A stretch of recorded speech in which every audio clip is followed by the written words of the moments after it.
Captain. As a huge Star Trek fan, I had this special interest in this one character from this one episode. And of course, it's because I knew that it was the Star Trek as Roddenberry had originally conceived it. This was the idea before the show was picked up by a network, and it was clear that some changes needed to be made, some tweaks needed to happen to make it more television, make it more network friendly.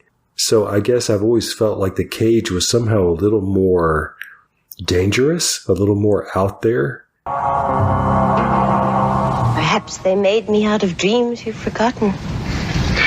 What, and dressed you in the same metal fabric they wear? Well, I have to wear something, don't I?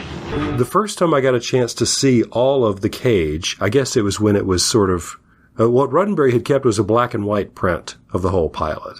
And then little by little, there was color footage that was found, and then it became possible to actually colorize the black and white footage and all that stuff. So there was like this big media event when we were going to see all of the cage in color for the first time. And I was just entranced by it. And I remember thinking, watching it, two things. One, this is transparently Forbidden Planet.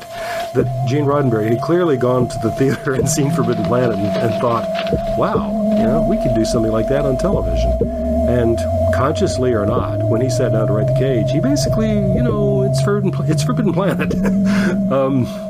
So there's that. And I love Forbidden Planet. It's still my favorite genre film, I believe. But the other thing is that I loved Captain Pike. When we're on the Enterprise, before they reach Talos 4, there is this conversation between Captain Pike and Dr. Boyce. Imagine from Gene Roddenberry's point of view, if this is going to be the first episode of his TV series, he's trying to lay the ground rules for what the rest of the show is going to be like. So this conversation is the first time that Pike is going to open up and sort of tell a secret about himself. And he's going to tell it to his most trusted friend, who's Dr. Boyce.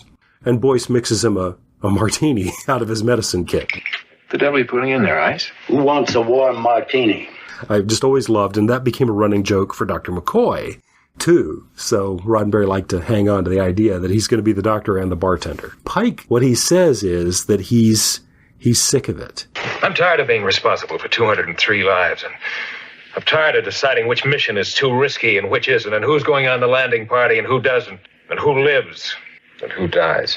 He's tired of the burden of responsibility, and he's starting to think about what else he might do. This idea of the captain of the ship as somebody who is damaged goods, I've just always found really intriguing. That Pike has this conversation in which he says, I am just about ready to hang up, the uniform and walk away from this.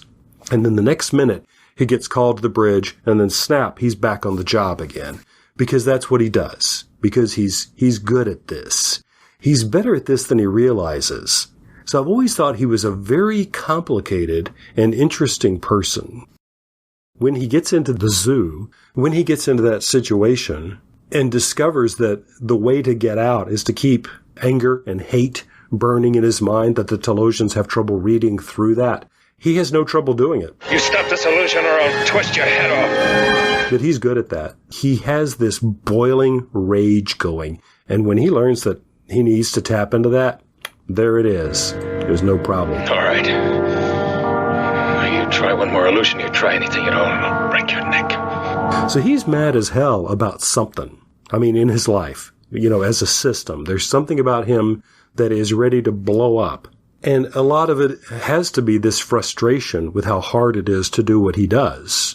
And that's very realistic, and instead of our sort of cartoon idea of what it means to be a leader, where, people face these life and death circumstances and shrug them off and can go back to work the next day, The show really wanted to explore the captain of this starship as being somebody for whom this is not easy. But he does it anyway, and he's brilliant at it, even though it's really, really hard.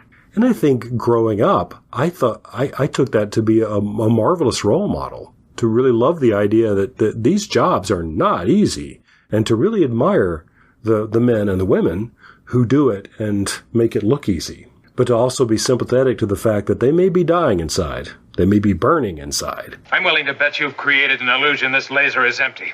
I think it just blasted a hole in that window and you're keeping us from seeing it. You want me to test my theory out on your head?